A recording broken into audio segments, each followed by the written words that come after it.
Hello दोस्तों, नमस्कार। स्वागत है आप सभी लोगों का स्टडी आईक्यू के साथ आप लोग जुड़ चुके हैं। मैं शुभम सरथालिया एक और विषय पे, एक और टॉपिक पे बात करने के लिए दोस्तों, आप चाहें तो इंस्टाग्राम, फेसबुक या टेलीग्राम के माध्यम से मेरे साथ कनेक्ट कर सकते हैं। कोई भी आपका डाउट है, कोई आपकी क्वेरी है, आप मुझसे पूछ सकते हैं। इस विषय पे हम बात करने वाले हैं, वो दरअसल केंद्र सरकार की ओर से शुरू की जाने वाली एक योजना है जिसको नाम दिया गया है स्माइल, जिसकी फुल फॉर्म है support for marginalised individuals for livelihood and enterprise scheme.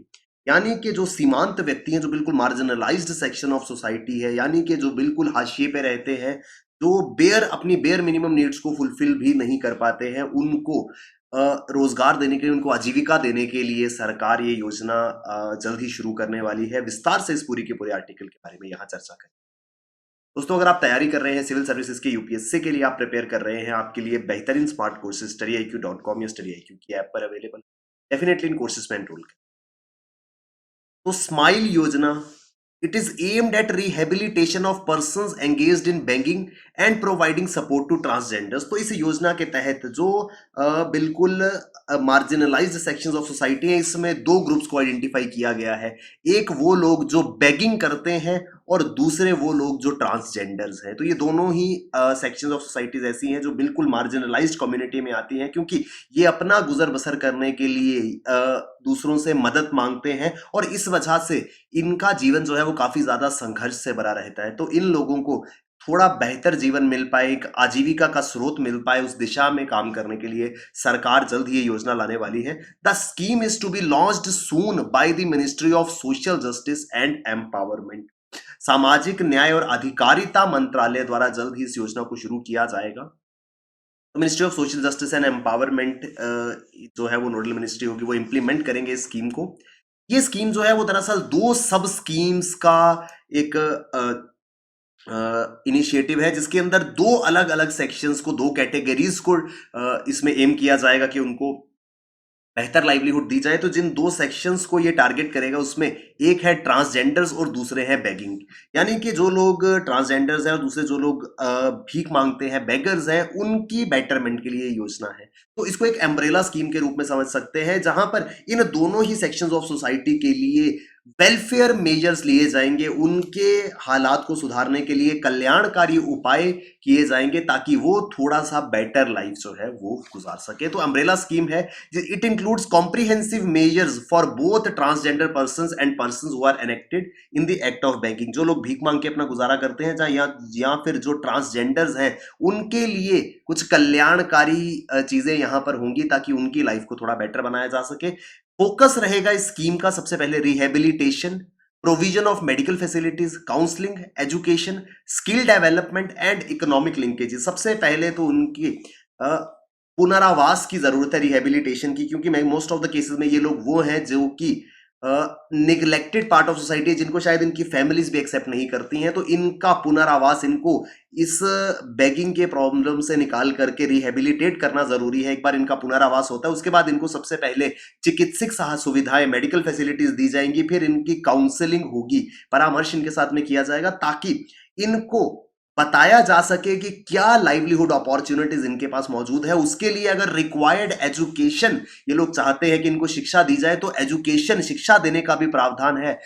शिक्षा के साथ साथ अगर कौशल, क्योंकि अल्टीमेटली अगर हम लाइवलीहुड, हम इनके लिए लाइवलीहुड के अवसर जो है ढूंढ रहे हैं, क्योंकि हमको सिर्फ इनको एक दो दिन, अगर आप ऐसा समझते हैं कि इनको बेगिंग से हटा करके सरकार इनकी मदद करना शुरू कर दे, तो वैसा नहीं पॉसिबल है। क्योंकि आप एक दिन, दो दिन, महीने, 6 महीने मदद कर पाएंगे, लेकिन for the longer period of time इस तरीके से फ्री बाइज दे करके इनकी हेल्प को सस्टेन करना गवर्नमेंट के लिए भी मुश्किल हो जाएगा। तो इनको उस लायक बनाया जाए कि ये अपने लिए आजीविका के स्रोत खुद ढूंढ सके। उसके लिए इंपॉर्टेंट है शिक्षा ग्रहण करना और इनको कुछ स्किल सिखाना, इनके अंदर कौशल का विकास करना, ताकि उस कौशल के आधार पर, उस स्किल की मदद से ये लोग कोई ना कोई लाइवलीहुड अपॉर्चुनिटी, कोई काम जो है वो अपने लिए सीख सके। और इकोनॉमिक लिंकेजेस, कहां इनको इनके कौशल के हिसाब से, जहां शिक्षा इनको जो दी जाएगी उसके हिसाब से इनको काम मिल सकता है। इन सारी की सारी एक्टिविटीज को करके जो बेगर्स और ट्रांसजेंडर्स हैं, उनके लिए एक डिग्निफाइड लाइफ लाने की कोशिश सरकार की यहां पर रहेगी। तो ये पूरी की पूरी स्कीम जो है वो केंद्र सरकार राज्य सरकारों, केंद्र शासित प्रदेशों की सरकारों के साथ मिलकर local urban bodies, volunteer organisations और कम्युनिटी ऑर्गेनाइजेशंस की मदद से इंप्लीमेंट करेगी। तो केंद्र सरकार की ये योजना है, लेकिन इसके लिए राज्य सरकारों का, केंद्र शासित प्रदेशों का, जो लोकल अर्बन बॉडीज है, वॉलंटरी ऑर्गेनाइजेशंस है, कम्युनिटी बेस्ड ऑर्गेनाइजेशंस है, इन सभी संगठनों की मदद जो है वो चाहिए होगी, क्योंकि केवल सरकार या सरकारी ढांचे से इस तरीके की योजना को इंप्लीमेंट करना मुश्किल होगा। अगर सारी की सारी संगठन, सारी की सारी ऑर्गेनाइजेशंस जो इस दिशा में काम कर रही हैं या करना चाहती हैं, वो अगर साथ मिलकर के आए तो इन सभी लोगों को एक अच्छा जीवन मिल पाए। तो यहां पर सबसे पहली चीज क्या होगी, मैंने आपको बताया कि रिहेबिलिटेशन, पुनर्वास की सबसे ज्यादा जरूरत थी। तो ऑलमोस्ट हर स्टेट और यूटी में रिहेबिलिटेशन सेंटर्स हैं या शेल्टर होम्स बनाए गए हैं। तो इन शेल्टर होम्स को, इन आश्रय गृहों को इन लोगों की रिहेबिलिटेशन के लिए इस्तेमाल किया जाए कि ये लोग आइडेंटिफाई हो जो बेगिंग करते हैं, जो ट्रांसजेंडर्स हैं, उनको ला करके इन शेल्टर होम्स में रखा जाए। यहां पर उनकी काउंसलिंग होगी, यहां पर उनको स्किल सिखाए जाएंगे, यहां पर उनको शिक्षा दी जाएगी, ताकि उस स्किल और शिक्षा के आधार पर वो अपने लिए समाज में जाकर के रोजगार के अवसर तलाश सके। इस तरीके की ये योजना है, almost most neglected section of society के लिए है। तो ऐसा नहीं है कि पहली बार बेगर्स या ट्रांसजेंडर्स के लिए कुछ इनिशिएटिव लिए गए हैं। अलग अलग स्तर पर, चाहे केंद्र हो चाहे राज्य के स्तर पर, बहुत सारी स्कीम्स है, बहुत सारी योजनाएं हैं जो बेगर्स और ट्रांसजेंडर्स के कल्याण के लिए शुरू की गई हैं। तो क्योंकि हम इस पर्टिकुलर सेक्शन के बारे में बात कर रहे हैं, तो इन स्कीम्स के बारे में समझना थोड़ा सा इंपॉर्टेंट हो जाता है। सबसे पहले गरिमा गृह इंपॉर्टेंट है, एग्जाम के पॉइंट ऑफ व्यू से डायरेक्ट क्वेश्चन इससे आ सकता है। तो ministry of social justice and empowerment, सामाजिक न्याय और अधिकारिता मंत्रालय का अगेन ये इनिशिएटिव है। ये इनिशिएटिव्स किसके लिए है? Under this initiative the ministry will set up shelter homes for transgender persons who have been forced to leave their homes और अबंडन्ड बाय द फैमिली।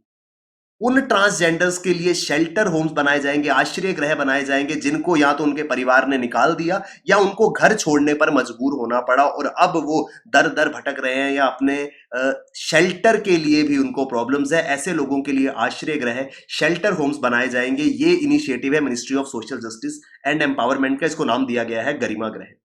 इसके अलावा स्वीकृति एक इनिशिएटिव है जो ओडिशा सरकार का है, याद रखिएगा। ये भी जो है ये वेलफेयर स्कीम होगी ट्रांसजेंडर्स के लिए। The scheme aims to secure the right of transgender persons and ensure equitable justice. इस योजना का उद्देश्य, ओडिशा सरकार द्वारा योजना शुरू की गई, उद्देश्य ये था कि जो ट्रांसजेंडर्स हैं उनके जो भी अधिकार है वो उनको मिले और उन अधिकारों को सुरक्षित रखने का काम ओडिशा सरकार इस योजना के द्वारा कर रही है। तो स्वीकृति योजना जो है अगेन ट्रांसजेंडर्स के राइट्स को प्रोटेक्ट करने के लिए एक इनिशिएटिव है, जो कि स्टेट कौन सी, ओडिशा की सरकार द्वारा शुरू किया गया है। इसके बाद ओडिशा ने ही बेगर्स के लिए एक स्कीम लाई जिसको नाम दिया गया Sahay, scheme for protection, care and rehabilitation of beggars. भिखारियों को पुनरावास देना, उनकी देखभाल करना और उनकी सुरक्षा करने के लिए ये स्कीम शुरू की गई जिसको नाम दिया गया सहाय। इसकी है अगेन ओडिशा सरकार की है। तो इस स्कीम में उद्देश्य क्या था? ये इंटीग्रेटेड स्कीम है जिसका उद्देश्य था कि भिखारियों को प्रोटेक्ट किया जाए, क्योंकि सबसे ज्यादा वल्नरेबल होते हैं जब भी कोई प्रॉब्लम आती है। मान लीजिए कोई प्राकृतिक आपदा आ गई या कोई महामारी फैल गई, तो सबसे ज्यादा वल्नरेबल कम्युनिटीज होती हैं, क्योंकि इनके पास ना तो रहने के लिए जगह है, ना सर छुपाने को घर है, और साथ ही साथ ना ही कोई हाइजीनिक तरीके से ये अपना जीवन गुजारते हैं। इस वजह से इनको प्रोटेक्ट करने के बाद इनकी देखभाल करना और बाद में इनको रिहेबिलिटेट करना, इनका पुनरावास करना, ये सबसे बड़ा चैलेंज है। इसके लिए सहाय योजना ओडिशा सरकार ने शुरू करी थी, जिसमें सुरक्षा, देखभाल और पुनरावास के लिए प्रावधान होंगे। किनके लिए? भिखारियों के लिए। अब क्योंकि हम स्माइल स्कीम की बात कर रहे हैं, तो स्माइल स्कीम के साथ मिलता जुलता एक और नाम है ऑपरेशन स्माइल, लेकिन इन दोनों में बहुत बड़ा डिफरेंस है। ऑपरेशन स्माइल और smile scheme, they both are totally different. Smile scheme जो है वो बेगर्स और ट्रांसजेंडर्स को रिहेबिलिटेट करने के लिए स्कीम शुरू की गई है ministry of social justice and empowerment द्वारा, लेकिन कुछ ही समय पहले गृह मंत्रालय, मिनिस्ट्री ऑफ होम अफेयर्स ने ऑपरेशन स्माइल शुरू किया था।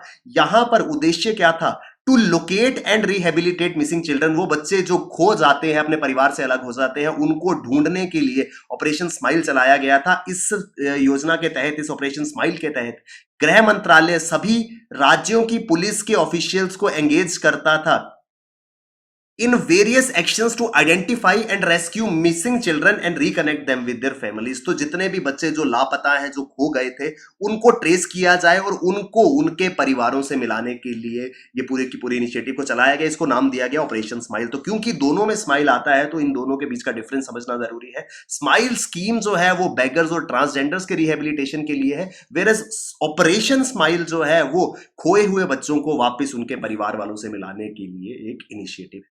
तो आई होप हमको ये पूरा का पूरा आर्टिकल समझ में आया होगा। Smile scheme ministry of social justice and empowerment द्वारा शुरू की गई थी। हर एक इंपॉर्टेंट चीज इस स्कीम के बारे में हमने यहाँ पे डिस्कस करी है। Thank you very much, all the best, keep working hard, bye bye, take care, जय हिंद।